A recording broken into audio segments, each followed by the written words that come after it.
jalan. Dia adalah seorang pengemis yang buta, Bapak Ibu Saudara yang terkasih.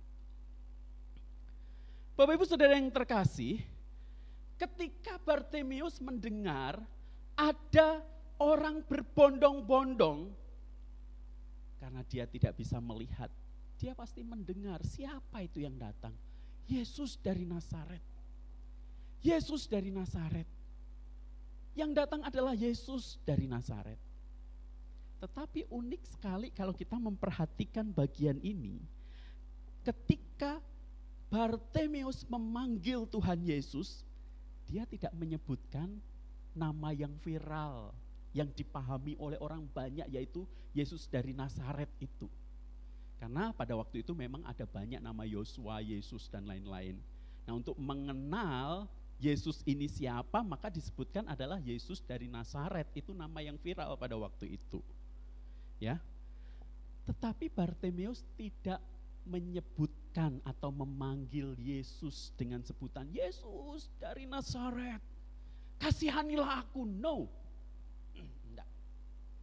Dengan jelas di situ dikatakan, Yesus anak Daud, kasihanilah aku. Anak Daud, bukan Yesus dari Nazaret. Bagi Bartimeus, Yesus bukan tokoh yang tenar. Mungkin dia hanya mendengar pada waktu itu atau sudah mendengar lama di kalangan rakyat atau masyarakat pada waktu itu. Melainkan Bartimeus memandang Yesus menjadi tempat pengharapan hatinya. Bapak Ibu Saudara, ini adalah nama yang unik. Kalau kita tahu Yusuf memang keturunan Daud. Maksudnya papahnya Yesus itu keturunan Daud. Tetapi tidak disebutkan dia anak Daud.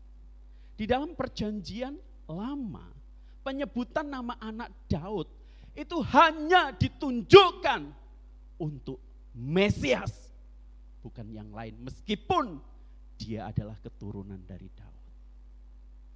Dengan kata lain, sesungguhnya Bartimeus paham bahwa Yesus adalah sumber pengharapan.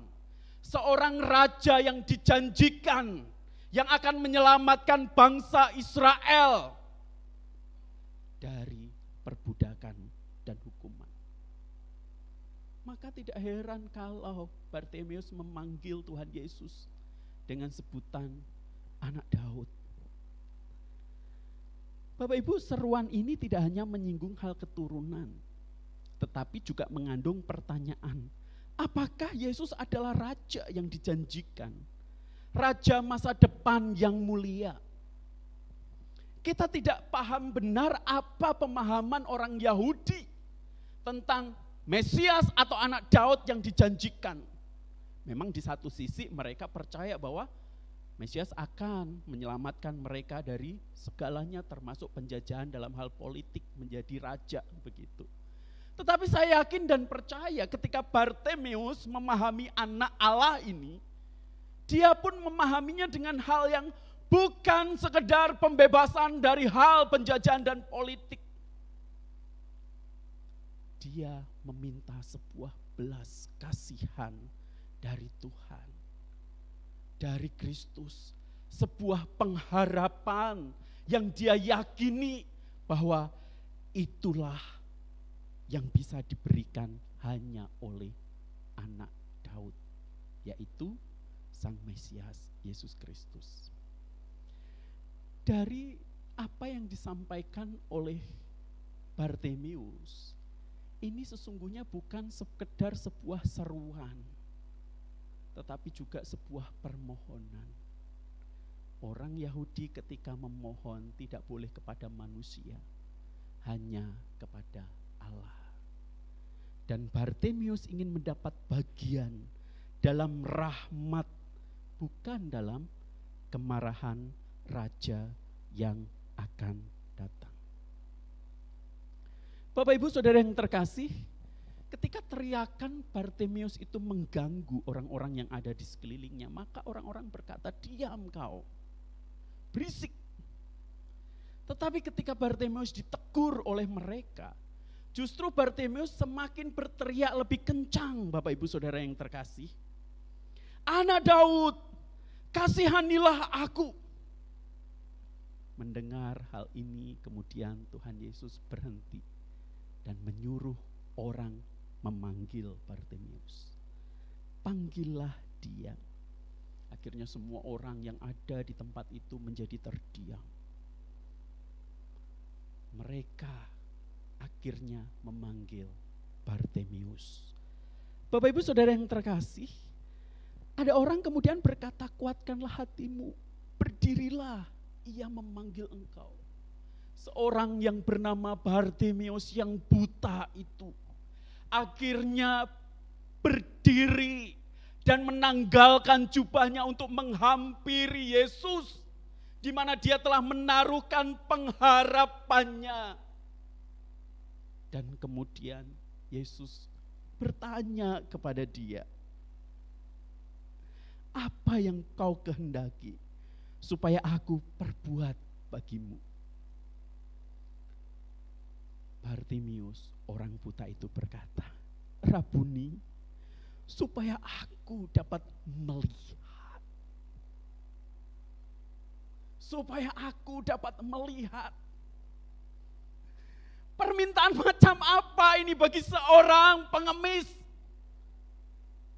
Dia tidak meminta harta dan uang, tidak. Dia meminta supaya aku dapat melihat. Dan Tuhan Yesus menyatakan, pergilah, imanmu telah menyelamatkan engkau. Markus mencatat pada waktu itu juga matanya mulai terbuka.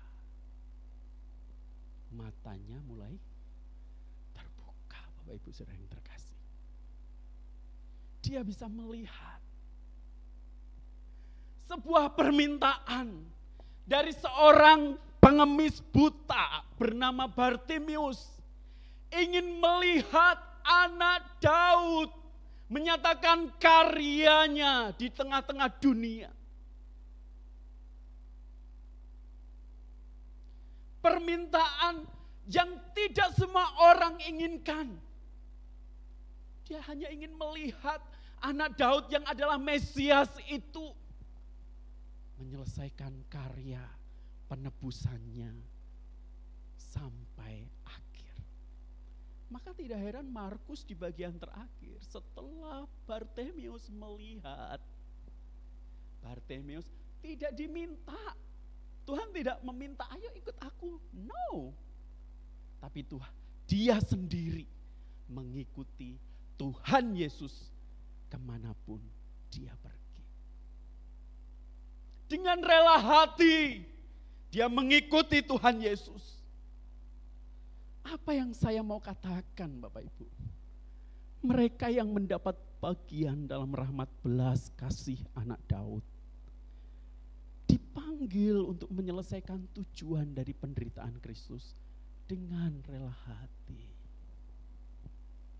Dan seharusnya ketika kita menyambut yang kita sebut sebagai Jumat Agung, yang kita sebut sebagai Paskah, adakah di dalam hati kita seperti Bartimeus yang memohon, Tuhan, aku mau melihat dengan mata kepalaku sendiri bagaimana karya Kristus dinyatakan di tengah-tengah kehidupanku. Tidak semua orang diberikan anugerah itu. Tetapi Bartimeus yang buta itu, dia mengikuti Tuhan Yesus dan melihat dengan mata kepalanya sendiri bagaimana anak Daud itu menyatakan keselamatannya di dalam penderitaan dan mati di kayu salib. Maka kalau kita menemukan kisah-kisah Bartimeus di berikutnya atau nama Bartimeus disebutkan, dia merupakan salah satu dari anggota jemaat mula-mula yang menyaksikan dengan mata kepalanya sendiri mendapatkan anugerah dan belas kasih daripada Tuhan. Di tengah-tengah penderitaan yang harus Kristus alami, belas kasih itu diberikan. Atau boleh saya balik, Ya. Belas kasih itu diberikan hanya melalui sebuah proses penderitaan, kematian Kristus di atas kayu salib, Bapak Ibu. Bapak Ibu yang terkasih, memang Kristus adalah Kristus yang tersalib. Kalau kita mau meneladani Kristus, artinya kita pun harus meneladani bagaimana kita melewati proses penderitaan dan salib itu di dalam kehidupan kita. Maka seorang tokoh bernama Josephson, dia mengatakan seperti ini, salib Kristus adalah untuk pendamaian. Ya. Salib kita adalah untuk penyebar luasan. Dan hal ini ditegaskan lagi oleh John Piper. Boleh berikutnya? Apa yang dimaksud hal ini? Saya pikir adalah bahwa Allah menghendaki penderitaan Kristus disampaikan kepada dunia melalui penderitaan umatnya. Allah sungguh-sungguh memaksudkan tubuh Kristus, gereja untuk mengalami penderitaan yang ia alami. Sehingga ketika kita menawarkan Kristus yang disalib kepada orang-orang, mereka melihat Kristus yang disalibkan di dalam kita. Mereka melihat Kristus yang disalibkan di dalam kita. Bapak Ibu, sesungguhnya penderitaan itu kan nyata terjadi di siapapun mengalami. Jadi kalau kita berpikir kalau kita mengikut Kristus maka kita tidak akan mengalami penderitaan yang berarti, itu salah total sebenarnya. Ya. Itu untuk memurnikan hidup kita dan supaya orang melihat di dalam kondisi seperti itu, apakah kita makin serupa dengan Kristus atau tidak.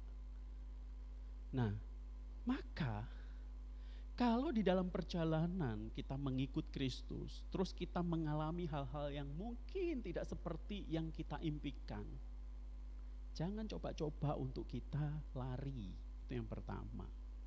Jangan coba-coba untuk kita mencari kambing hitam, itu yang kedua.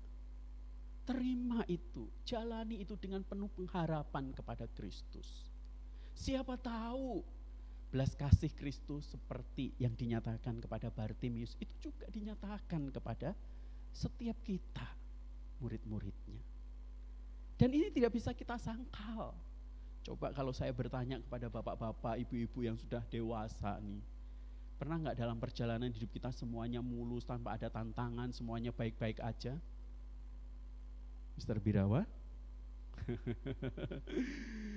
Ya, itu terjadi di dalam hidup kita. Justru supaya orang dapat melihat Kristus yang tersalibkan di dalam kehidupan